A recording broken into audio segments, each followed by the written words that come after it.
I'm Nancy, 65 years old, a retired teacher with silver hair and tired hands from arthritis. My son Thomas moved back home 6 months ago after his divorce. We were doing fine until yesterday when he beat me over unsalted soup. This morning, he ordered me to hide my bruises because his ex-wife is coming for lunch. Little does he know what I'm planning to do.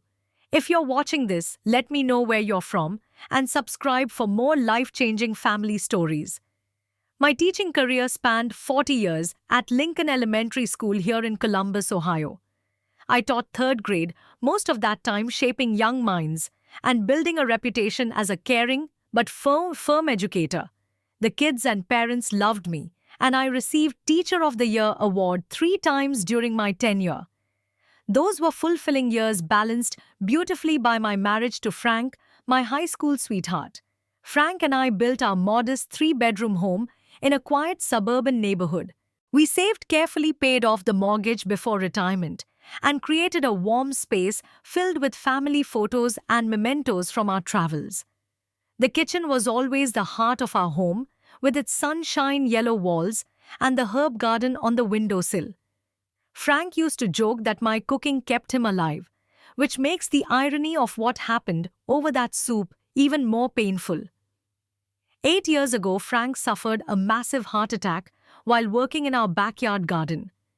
The paramedics tried their best, but he was gone before they reached the hospital. The grief nearly consumed me. For months, I wandered through our home like a ghost, touching his belongings, sleeping with his unwashed pajamas, until they no longer carried his scent. Thomas was my rock during that dark period. He visited every weekend, helped with house maintenance, and made sure I ate properly. He seemed so much like his father then, responsible, caring, and protective, that Thomas bears little resemblance to the man who moved into my guest room 6 months ago. Our son had always been successful. After graduating with honors in finance, he climbed the corporate ladder at Meridian Investments, becoming a senior financial analyst by 35. He met Sophia at a company event. She worked in marketing for a partner firm, and they married in an elegant ceremony at the Grand Plaza Hotel downtown. I remember how handsome he looked in his tuxedo, how his eyes shone with pride as Sophia walked down the aisle in her breathtaking gown. Their marriage seemed picture perfect from the outside. They bought a beautiful townhouse in an upscale neighborhood, took exotic vacations, and appeared genuinely happy at family gatherings. But looking back, I noticed things I chose to ignore. How Thomas would occasionally correct Sophia's statements at dinner parties, how her smile sometimes seemed forced when he made decisions without consulting her, how she grew quieter around him as the years passed. The divorce blindsided Thomas. Sophia discovered his months-long affair with Amelia, a new analyst at his firm. She filed for divorce, immediately negotiated a settlement through her attorney, and moved to Cincinnati for a fresh start. Thomas lost the townhouse in the settlement and claimed he couldn't afford an apartment that met his standards while paying alimony. That's how he ended up on my doorstep with 3 suitcases and a bitter attitude. The first few weeks were pleasant enough. He expressed gratitude for the home-cooked meals and clean laundry. We watched old movies together in the evenings, and he shared stories about his childhood that warmed my heart. I thought perhaps this unexpected living arrangement might strengthen our bond. The criticisms began subtly. "Mom, this chicken is a bit dry." Then, "Don't you think it's time to update these curtains? They're so outdated." Soon it escalated to, "You've really let yourself go since Dad died, haven't you?" Each comment stung, but I made excuses for him. He was hurting from the divorce. He was adjusting to a reduced lifestyle. He would return to his normal self once he healed. I established some boundaries, insisting he contribute to groceries and keep the guest bathroom clean. He complied initially, but grew increasingly resentful. I noticed he was drinking more. A glass of wine with dinner became a half bottle. Then he added scotch for his nightcap.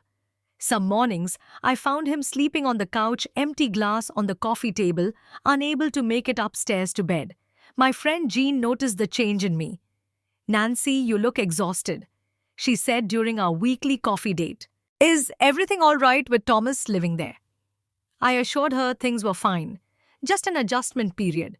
But the truth was, I was walking on eggshells in my own home, trying to anticipate what might trigger his next criticism or angry outburst.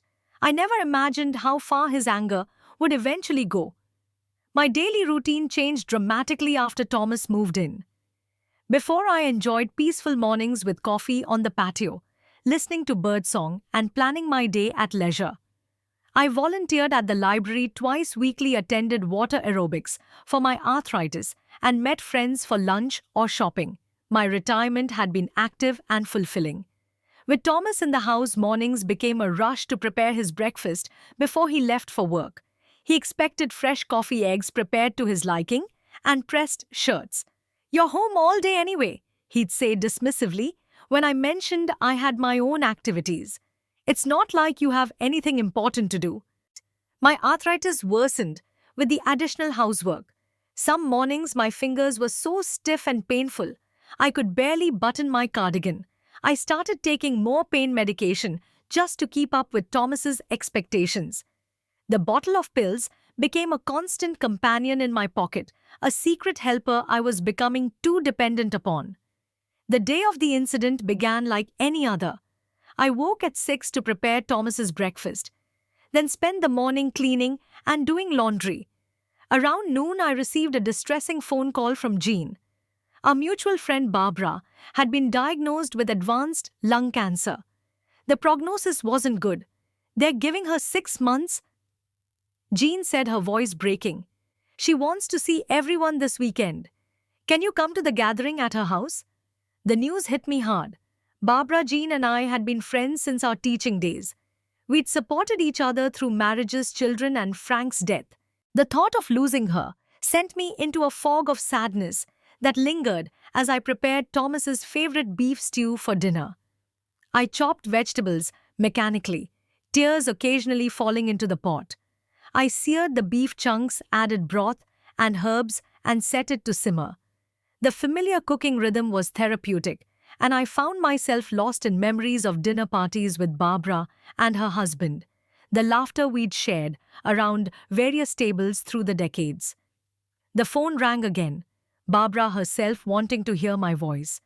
We spoke for nearly an hour, reminiscing and making promises to create more memories in whatever time remained. After hanging up, I realized I hadn't added salt to the stew. Normally, I would taste and adjust seasonings throughout cooking, but my distracted mind had forgotten this basic step. Thomas arrived home in a foul mood. He loosened his tie aggressively and threw his briefcase onto the couch with unusual force. "Rough day?" I asked cautiously, as he poured himself a large glass of scotch. "Johnson completely undermined me in the quarterly review," he muttered, "made me look incompetent in front of the entire department. I've been there longer than him. I should have his position." I listened sympathetically, setting the table and bringing out fresh rolls to accompany the stew. The rich aroma filled the kitchen, and despite everything, I felt a small pride in creating this comfort food from scratch, especially with my aching hands. "Smells good, Mom," Thomas acknowledged, taking his seat at the table. The small compliment lifted my spirits. Perhaps the nourishing meal would improve his mood. The pleasant moment shattered when he took his first spoonful. His face contorted, and he spat the stew back into the bowl. "What the hell? Did you forget the salt completely? This is completely bland." "I'm sorry, Thomas. I was upset about Barbara's diagnosis and forgot to season it properly. There's salt on the table." "I shouldn't have to salt my own food. What do you do all day if you can't even cook a decent meal?" He shoved the bowl away, splashing stew onto the tablecloth. "Thomas, please. I made a simple mistake. I've had a difficult day too." "Your difficult day? You sit around this house doing nothing, while I work my ass off to rebuild my career after Sophia destroyed everything." I tried to remain calm. "I understand you're under pressure, but..." "No, you don't understand anything. You've lived in your comfortable little bubble, never had to fight for anything. Even dad left you financially secure. You have no idea what real struggle is. Each word felt like a slap. Frank and I had worked hard for decades, saving carefully to ensure a stable retirement. Nothing had been handed to us, and Thomas had received every advantage we could provide. College without student loans, help with the down payment on his first house, generous wedding contributions. That's unfair, Thomas. Your father and I. Just shut up about dad. You've been playing the grieving widow card for 8 years. It's pathetic. I gasped at the cruelty. Frank's memory was sacred to me, and Thomas knew it. Something inside me hardened. I think you should go to your room and calm down. We can talk when you're sober and reasonable. That's when it happened. Thomas stood so abruptly, his chair crashed to the floor. His face flushed dark red, a vein pulsing at his temple. "Don't you dare speak to me like I'm a child," he shouted, advancing toward me. I stepped back, suddenly afraid. "Thomas, please, let's just—" His hand struck my face before I could finish. The force of the slap sent me stumbling against the kitchen counter, pain exploding across my cheek. Before I could recover, he grabbed my shoulders and shoved me hard. I fell to the floor, my arthritic hip taking the brunt of the impact. "Useless," he spat down at me. "Completely incompetent. I should have put you in a home instead of moving back to take care of you." I looked up at my son, my child whom I had nursed through fevers, applauded at graduations, supported through every life transition, and saw a stranger consumed by rage. Tears welled in my eyes, not just from physical pain, but from the shattering of something fundamental between us. "Thomas," I whispered, "please stop." For a brief moment, something flickered across his face, recognition perhaps, or shame. But it vanished quickly, replaced by cold disdain. He stepped over me, grabbed his car keys from the counter, and stormed out. The front door slammed with such force that the family photos rattled on the wall. I remained on the kitchen floor, too shocked to move, listening to his car screech out of the driveway. Only when the sound faded did I allow myself to sob, curled protectively around my bruised body and broken heart. The kitchen floor's cold tiles pressed against my cheek as I lay there stunned by what had just happened. My son, my Thomas, had struck me with such hatred in his eyes. The physical pain pulsed through my body, my cheek burned, my hip throbbed where I'd landed, and my wrist ached from trying to break my fall. But these sensations paled compared to the emotional devastation tearing through my chest. How had we reached this point? What had transformed my child into this enraged stranger? Through my tears, I glimpsed the spilled stew on the floor beside me. The simple, unsalted meal that had somehow triggered such violence.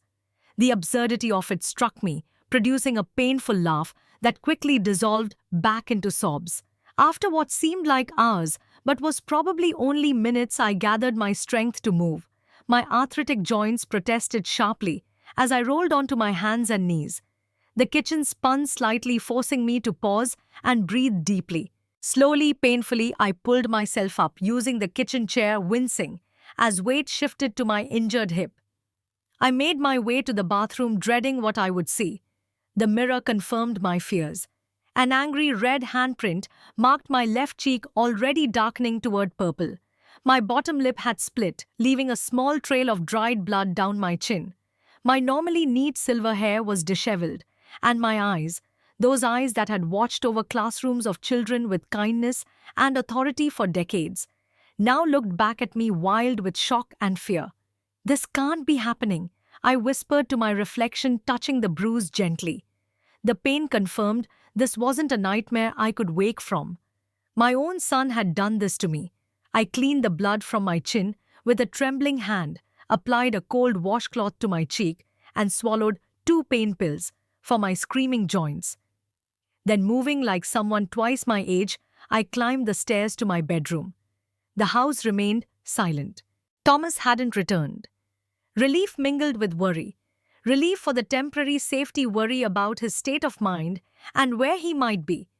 Despite everything, maternal concerns still surfaced. Was he driving drunk?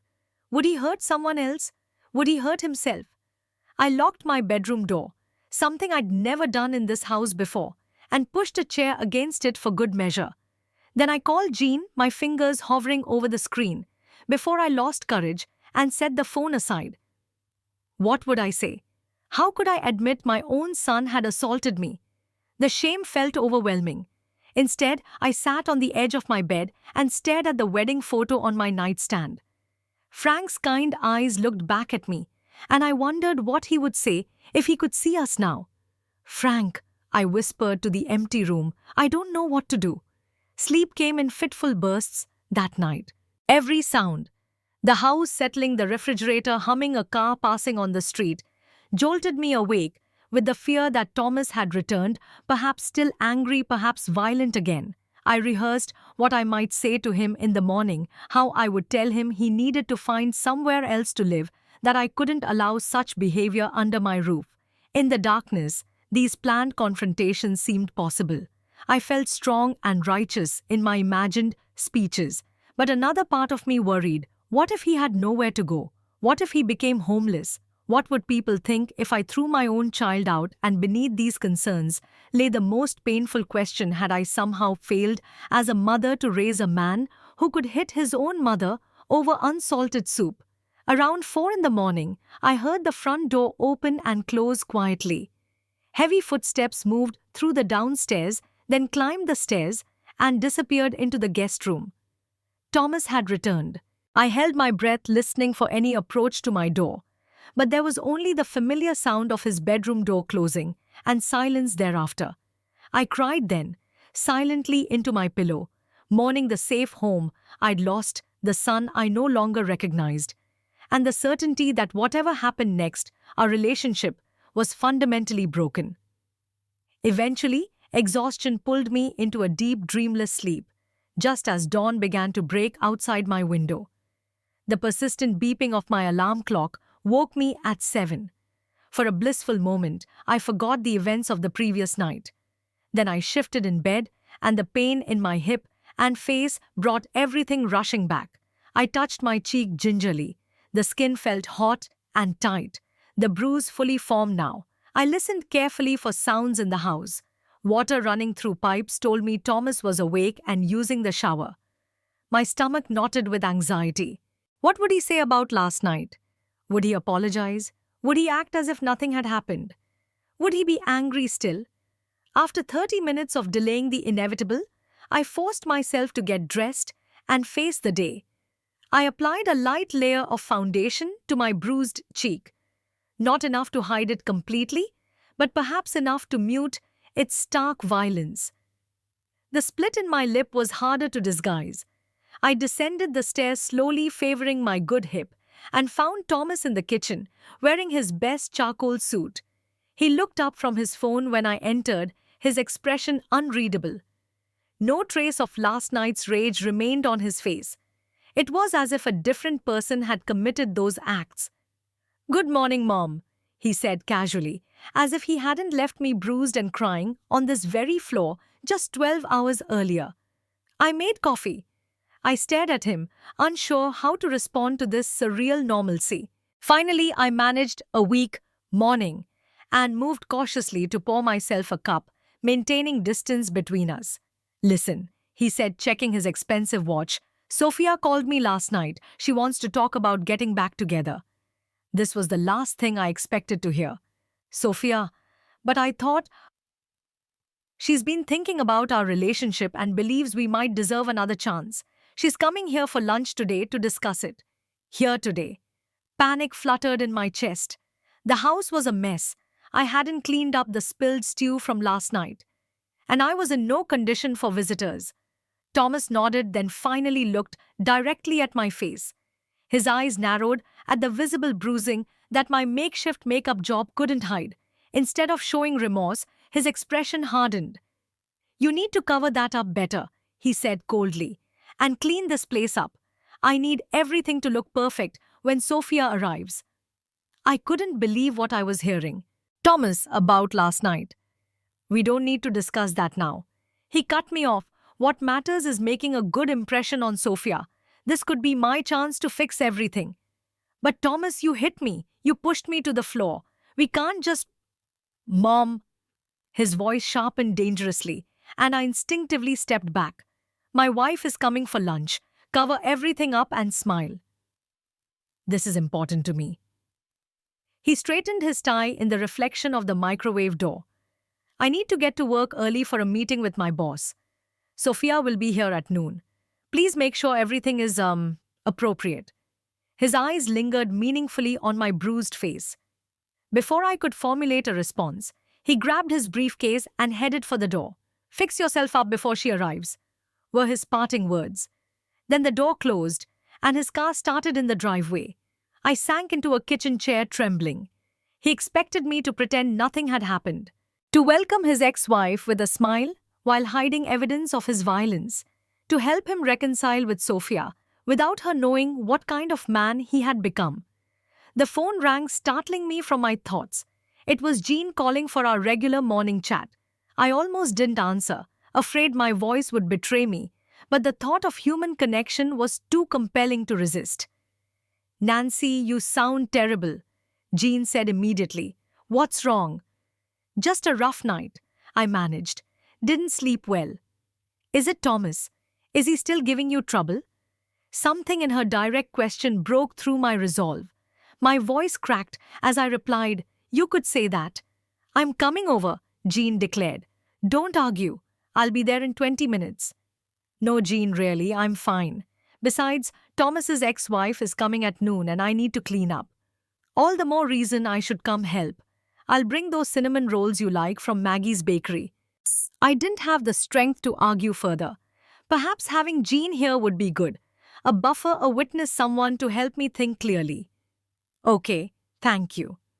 After hanging up, I moved around the kitchen, robotically cleaning up last night's disaster.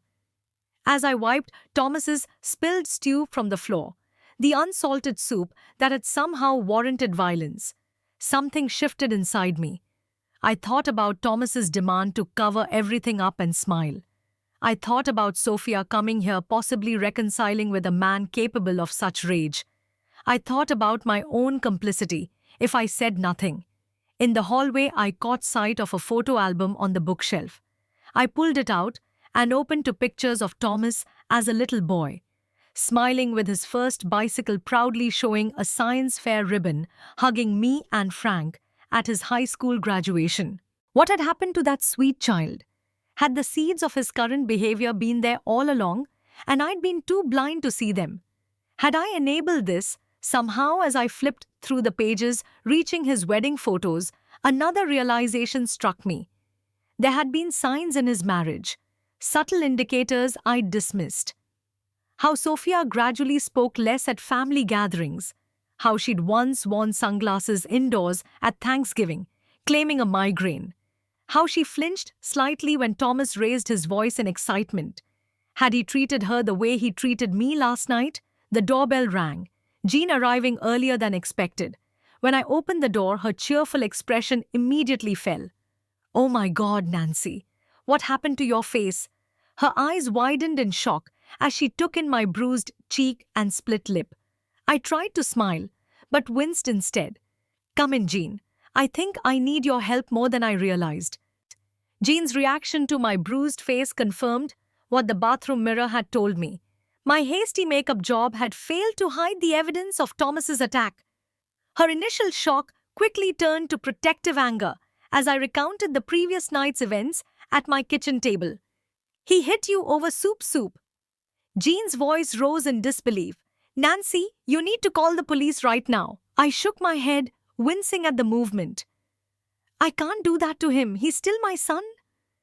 Being your son doesn't give him the right to assault you, Jean argued, reaching for my phone. If a stranger had done this, you'd press charges. I placed my hand over hers, stopping her. Please, Jean, let me handle this my way. There's something else happening today that might change everything. I told her about Sophia's impending visit and Thomas's demand that I hide my injuries. Jean listened, her expression growing increasingly troubled. Nancy, think about what you're saying. He's not showing any remorse. He's only worried about maintaining his image with Sophia. She squeezed my hand gently. And if he's willing to hit you, his mother, over something so trivial, you think he might have abused Sophia too? I finished quietly. The thought had been forming in my mind since examining those old photographs, but hearing it spoken aloud made it more real, more terrifying. Jean nodded solemnly. It would explain their divorce. Maybe she didn't leave because of his affair. Maybe she left to save herself. The implications settled heavily between us. If Jean was right, helping Thomas reconcile with Sophia wasn't just about maintaining a lie. It could be putting another woman in danger. The responsibility of that knowledge weighed on me. What should I do? I asked, feeling more lost than I had in years. Tell her the truth, Jean said simply. Show her your bruises. Give her all the information she needs to make an informed decision about whether she wants Thomas back in her life.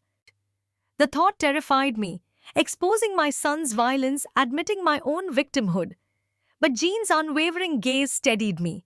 She was right. This wasn't just about me anymore. Jean helped me prepare for Sophia's visit. We cleaned the house thoroughly, prepared a simple lunch of quiche and salad. And Jean showed me how to better conceal the bruising with her makeup kit. Just in case you decide not to show her right away, she explained. This gives you control over when and how to reveal it. Before leaving, Jean made me promise to call her immediately after Sophia's visit.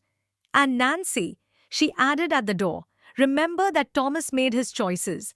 You're not responsible for his actions. And you're not betraying him by telling the truth. Her words echoed in my mind as I watched the clock approach noon. At 11:30, I heard a car pull into the driveway, much earlier than expected. Looking out the window, I saw Sophia's silver Audi and felt my heart rate accelerate. Sophia was as elegant as I remembered. Tall and poised, in a cream-colored dress that complemented her olive skin. Her dark hair swept into a professional updo. But as she approached the front door, I noticed something I hadn't seen in our previous encounters. Tension in her shoulders, wariness in her eyes. Nancy. She greeted me with a polite smile that faltered slightly when she saw my face. Despite Jean's expert makeup application, something must have shone through. It's good to see you again. Come in, Sophia. You're early. I stepped aside to let her enter. Yes, I apologize. The meeting I had this morning ended sooner than expected. She hesitated in the foyer, seeming uncertain. Thomas isn't here yet, is he? No, he's still at work. He's not expecting you until noon. I watched her shoulders relax slightly at this information. Interesting. That's good, actually. I was hoping we might talk privately first. She followed me into the living room, declining my offer of tea or coffee. We sat across from each other, an awkward silence stretching between us. I'd always liked Sophia during her marriage to Thomas. She was intelligent, kind, and seemed to genuinely care for my son. But we'd never been particularly close, maintaining the polite distance of in-laws who respect each other but don't quite connect. Thomas mentioned you're considering reconciliation. I began carefully. Sophia's fingers twisted nervously in her lap. He's been very persistent, calling, sending flowers to my office, telling me how much he's changed. And have you seen evidence of this change? I asked, watching her closely. She looked up, meeting my eyes directly for perhaps the first time since entering my home. That's what I wanted to ask you. You've been living with him for months now. Has he changed? Is he managing his anger better? The directness of the question startled me. So she knew about his temper. The careful way she said, managing his anger, suggested she'd experienced it firsthand. In that moment, I made my decision. Slowly, deliberately, I reached for the makeup wipes Jean had left on the coffee table. Sophia watched confused as I began to remove the concealer from my cheek, revealing the full extent of the bruise beneath. Her sharp intake of breath confirmed what I already knew. The bruise was shocking, unmistakable in its origin. Nancy did Thomas. Last night, I said quietly, the soup didn't have enough salt. For a long moment, Sophia just stared at my bruised face, her expression cycling through shock, horror, and then, most tellingly, recognition. Not surprise, but recognition. He promised me it would never happen again, she whispered almost to herself. After the last time, he swore he'd get help. Sophia, I said gently, would you like to tell me what really happened in your marriage? And so she did. Over the next hour, as the quiche sat forgotten in the oven, Sophia shared the reality of her 5-year marriage to my son. It had started with verbal criticism about her cooking, her appearance, her friends, then escalated to controlling behavior, isolating her from her support network. The physical abuse began in their 3rd year of marriage, initially accidents that Thomas profusely apologized for later, more deliberate acts during his rages. The affair wasn't why I left, she confirmed, validating Jean's theory. It was the final night. He threw me against the wall so hard it left a dent in the drywall. I knew then, if I stayed eventually, he might kill me. Each revelation was a knife to my heart. How had I not known? How had I failed to see the signs when she had visited our home? How had my son become this person? I'm so sorry, I said, tears streaming down my face. I had no idea he was capable of this. Sophia reached across and took my hand. No one ever thinks someone they love is capable of abuse until it happens. That's how abusers operate. They show their true selves only in private. He wants you back, I said. He's expecting me to hide this, I gestured to my face, and help convince you he's changed. Anger flashed in Sophia's eyes. He hasn't changed at all, has he? Just found a new victim. The harsh truth of her words hung in the air between us. I was Thomas's new victim, and he felt entitled enough to expect my complicity in hiding his abuse. What are you going to do? I asked her. Sophia straightened her shoulders, a new resolve evident in her posture. I came here today to tell Thomas definitively that reconciliation is impossible. But now, she looked at my bruised face thoughtfully. Now I think we might need to do more than that. What do you mean? Nancy, people like Thomas don't stop until they're forced to face consequences. He's hurt both of us, and he'll hurt others if something doesn't change. She leaned forward intently. I think we need to confront him together somewhere. He can't easily dismiss or intimidate us. You want to go to his workplace? I realized the idea both terrifying and strangely appealing. Sophia nodded. It's public, there are witnesses. He cares deeply about his professional reputation. It might be the only way to make him understand this behavior has real consequences. I thought about Thomas's parting words this morning. Fix yourself up before she arrives. His complete lack of remorse. His expectation that I would be complicit in my own abuse to serve his needs. Something hardened inside me. Not hatred but resolve. Let me get my purse, I said, standing up. We can take my car. The gleaming glass and steel Meridian Investments building towered above the surrounding structures in downtown Columbus. I'd only visited Thomas's workplace a handful of times over the years, usually for holiday parties or special events. Now, as Sophia and I approached the imposing entrance, I felt like an intruder. Are you sure about this? I asked Sophia, my courage wavering. The bruise on my face felt exposed and raw under the bright afternoon sun, even though I'd reapplied some of the makeup Jean had provided. Sophia's expression was determined. Absolutely. Remember, Nancy, we're not doing anything wrong. We're simply telling the truth. She squeezed my hand reassuringly. You can do this. We both can. During our drive downtown, we had formulated a simple plan. We would ask Thomas to come to the lobby to speak with us. A public space would provide safety and prevent him from dismissing us easily. If he refused, we would request to be escorted to his department. A reasonable request for a mother and ex-wife. The security guard at the reception desk eyed my bruised face curiously as we approached. May I help you, ladies? Yes, I said, summoning the authoritative voice I'd used with unruly third graders for 4 decades. We're here to see Thomas Wilkins. I'm his mother, and this is his former wife. It's urgent family business. The guard nodded, asking us to sign in while he called upstairs. After a brief conversation, he handed us visitor badges. Mr. Wilkins asks that you wait here. He's in a meeting but will be down shortly. We took seats in the lobby's waiting area, my nerves increasing with each passing minute. 10 minutes later, my phone chimed with a text from Thomas. "What are you doing here? Go home now, I'll call you after work." I showed the message to Sophia, whose mouth tightened in response. He's trying to assert control. Typical. She stood up decisively. "Let's go up. What floor is he on?" 14, I replied, following her lead. The security guard made no move to stop us as we headed for the elevators, our visitor badges giving us legitimate access to the building. The elevator ride felt interminable. My heart pounded so loudly I was certain Sophia must hear it. What would Thomas do when he saw us? Would he make a scene? Would he somehow turn this against us? The doors finally opened onto a tastefully decorated reception area with Meridian Investments displayed prominently on the wall. The receptionist, a young woman with a professional smile, looked up as we approached. "May I help you?" "We're here to see Thomas Wilkins," Sophia stated. "He's expecting us."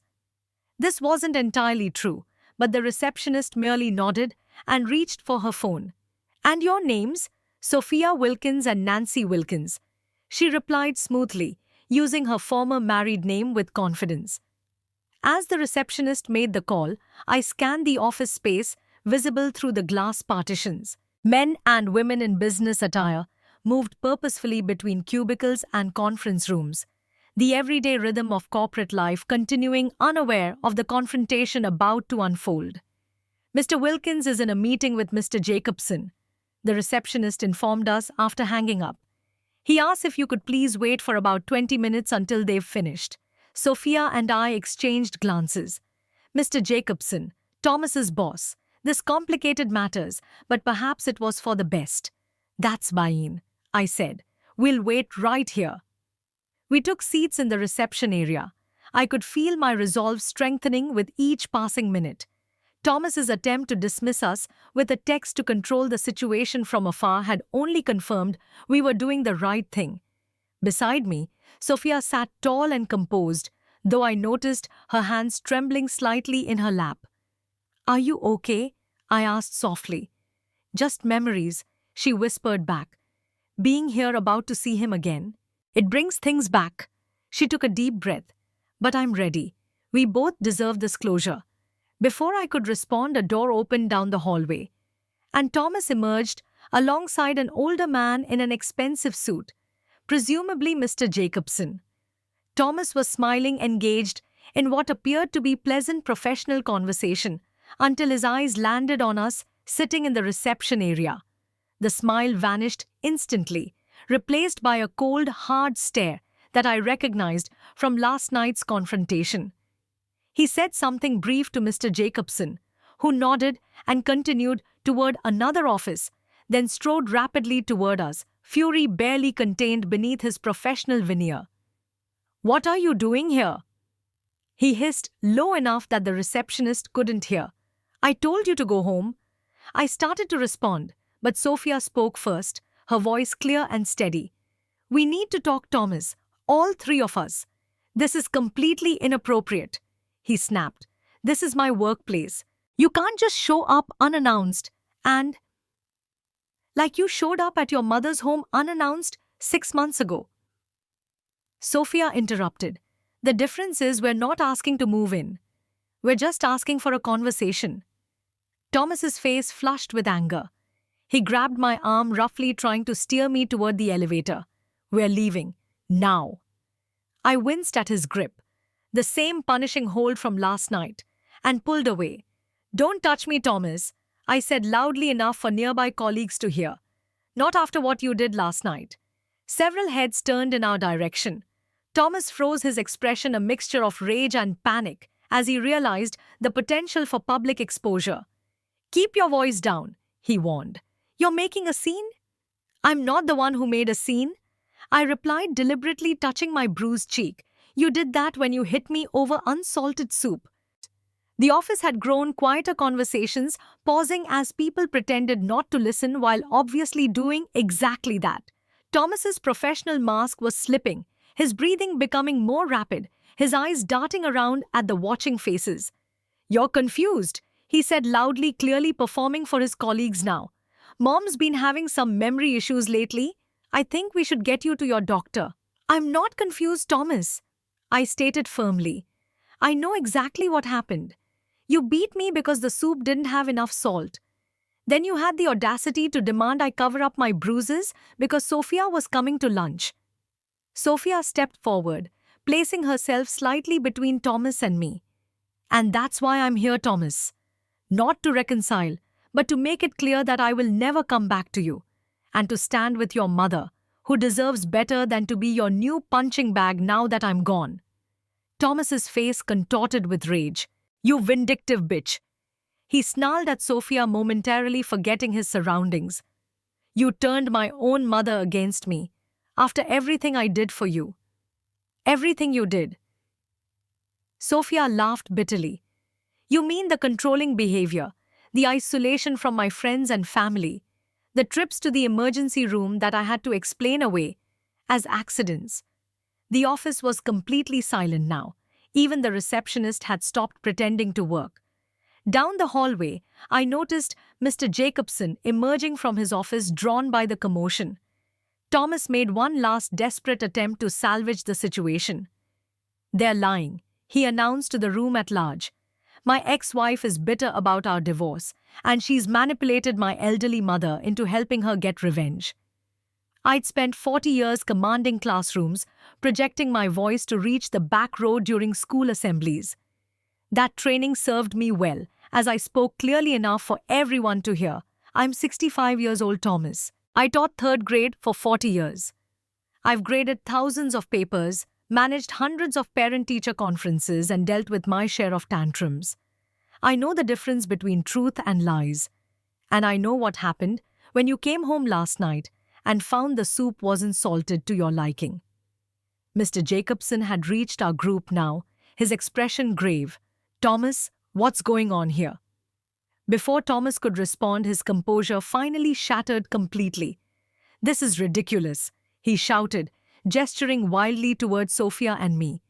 They come to my workplace to humiliate me with these absurd accusations.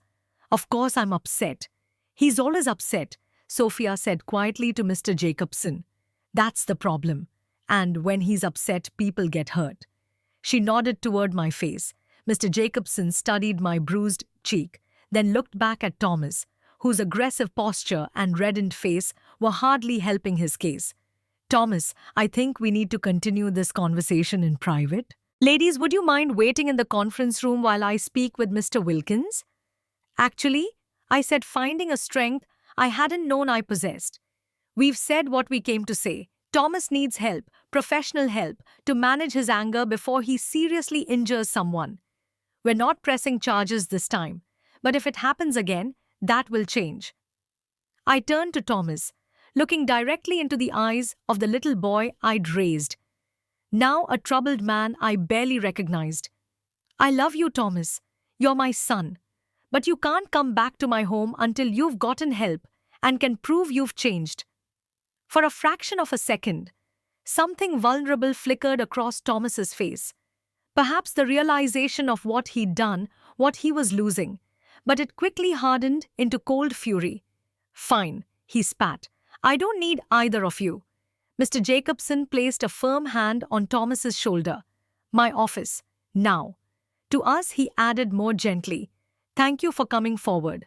I'll make sure this is addressed appropriately. As Thomas was led away, the tension in the room gradually dissolved, conversations resuming in hushed tones. The receptionist avoided eye contact, clearly uncomfortable with the scene she'd witnessed. Sophia and I took the elevator down in silence, both processing the confrontation and its potential aftermath. It wasn't until we reached the parking lot that Sophia spoke. You were amazing in there, she said, her voice thick with emotion. I wish I'd had your courage years ago. I shook my head. I should have seen what was happening, both to you and to me.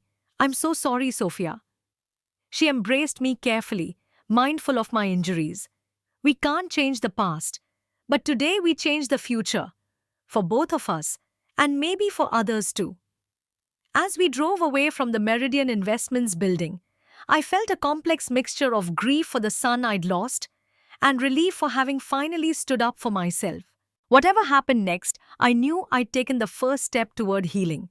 Not just my bruises, but my life.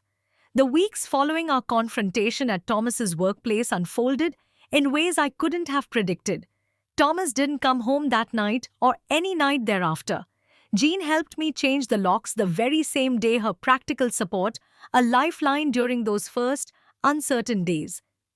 You did the right thing, she reassured me as we sorted through Thomas's belongings, packing them in boxes to be stored in the garage. Even if it doesn't feel like it right now. And it didn't feel right. Not completely. Despite everything, a mother's heart doesn't easily turn away from her child. I worried about where Thomas was staying, whether he was taking care of himself, if the confrontation had cost him his job. These concerns coexisted uncomfortably with my relief at reclaiming the peace of my home, at no longer walking on eggshells or managing another person's volatile moods. 3 days after the confrontation, Thomas sent a text message. I'm staying with a colleague. I'll get my things soon. This is all a massive overreaction. No apology, no acknowledgement of what he'd done. Just continued blame shifting and minimization. I didn't respond. A week later, Sophia called to check on me. We'd formed an unexpected bond through our shared experience. I spoke with Mr. Jacobson, she told me. Thomas is on administrative leave pending completion of an anger management program. They're not firing him, but he's on thin ice. That seems fair. I replied, relieved that there were consequences, but that he hadn't lost everything. Have you heard from him? He sent a few messages, she admitted, alternating between angry accusations and pleading for another chance. Classic pattern. I've blocked his number now. I hadn't yet found the strength to block Thomas's number, still hoping for some sign of the son I remembered. That hope dimmed when 3 weeks after the incident, he arrived unannounced on a Saturday morning to collect his belongings. Jean had insisted on being present for this meeting, and I was grateful for her solid presence as Thomas loaded boxes into his car without meeting my eyes. Is this really necessary? He finally asked, gesturing to Jean, standing watchfully on the porch. You act like I'm some kind of monster. You hit me, Thomas, I said simply. You left bruises on your mother's face over soup. He flinched slightly at the directness of my words. I was under a lot of stress. You have no idea the pressure I'm dealing with. Many people face stress without becoming violent. I pointed out. Are you getting help? Real help. He shrugged dismissively. The company therapist is a joke, but I'm jumping through the hoops to keep my job. That answer told me everything I needed to know about his current mindset. He viewed therapy as an inconvenience, a box to check, not an opportunity for genuine change. When you're ready to take responsibility and do the real work. I told him, I'll be here. But not before then. His jaw tightened, but he said nothing more as he closed the trunk on the last of his possessions and drove away. The physical bruises faded over time, but the emotional healing took longer. I joined a support group for victims of family violence, surprised and saddened by how many others, particularly older women, had similar stories. Some involved adult children who'd moved back home during financial hardships, others abusive spouses of many decades. Each story reinforced that I wasn't alone, that I hadn't somehow uniquely failed as a mother to prevent Thomas's behavior. Sophia remained in my life, our unlikely friendship deepening through regular lunches and phone calls.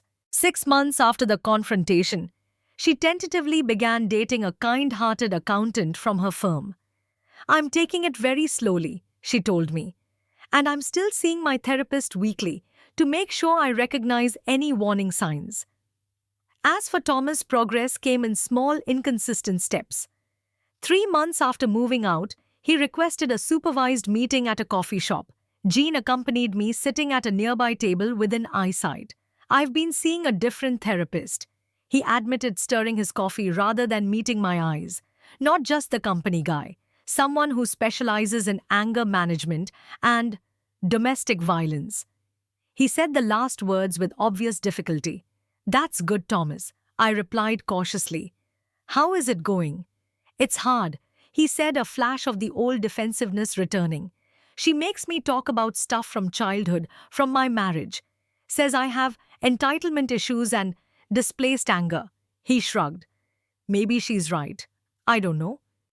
It wasn't a full acknowledgement or apology, but it was something, a crack in the denial, a willingness to at least consider his responsibility. We parted with an awkward goodbye, no hug or physical contact, but also no anger. Similar meetings occurred every few weeks, each slightly less strained than the last. 6 months into his therapy, Thomas finally offered what seemed like a genuine apology. I'm sorry, Mom, he said, looking directly at me for the first time in months. What I did was wrong, not just that night, but moving back in and treating your home like a hotel, treating you like someone who owed me service and obedience. I've been working through a lot of things in therapy, and I see now how my entitlement and anger have hurt people who cared about me. I felt tears welling in my eyes, not from sadness this time, but from cautious hope. Thank you for saying that, Thomas. It means a lot to hear you take responsibility. I'm not asking to move back, he clarified quickly. I know I need to maintain my own space and continue my therapy, but I'd like to start rebuilding our relationship if you're willing. I reached across the table and squeezed his hand briefly. One step at a time, I promised. As the 1-year anniversary of the soup incident approached, I found myself in a place I couldn't have imagined during those dark days. My home was peaceful again, filled with the activities and friends I'd neglected during Thomas's stay. My arthritis was better managed with regular exercise classes and less stress. I'd even started volunteering at a shelter for victims of domestic violence, offering quiet support to women beginning their own healing journeys. To mark the anniversary, I hosted a small dinner party, not to commemorate the violence, but to celebrate the strength and new connections that had emerged from that difficult time. Jean was there, of course, along with 2 women from my support group, Barbara, now in remission from her cancer, and Sophia, with her new boyfriend. Thomas wasn't invited. We weren't ready for that level of integration yet. But we'd had lunch earlier that week, another small step in our gradual reconciliation. He continued his therapy, lived independently, in a modest apartment, and had recently been fully reinstated at work after completing all required counseling programs. As I looked around my dining table at these dear faces, I felt a profound gratitude, not for the violence that had occurred in this very room a year ago, but for the awakening it had precipitated. I had learned that love does not mean endless tolerance of mistreatment, that setting boundaries isn't selfish but necessary, that age doesn't diminish my right to respect and safety. I'd like to make a toast, I said, raising my glass, to unlikely new beginnings and hard-won wisdom. And to the courage to stand up for yourself, added Jean, even when it breaks your heart to do so. As we clinked glasses, I thought about other women who might be suffering in silence, making excuses for loved ones' inexcusable behavior, blaming themselves for others' actions. If my story could reach even one such person, perhaps it might give them the courage I'd needed that day in Thomas's office. I hope my story has touched something in you today. If you're in a situation that feels unsafe, please know you deserve better, regardless of your age or relationship to the person hurting you. Have you ever had to set difficult boundaries with someone you love? Share your experiences in the comments below. And if this story resonated with you, please subscribe and share it with someone who might need to hear this message of hope and empowerment. Thank you for listening, and remember, it's never too late to reclaim your dignity and peace.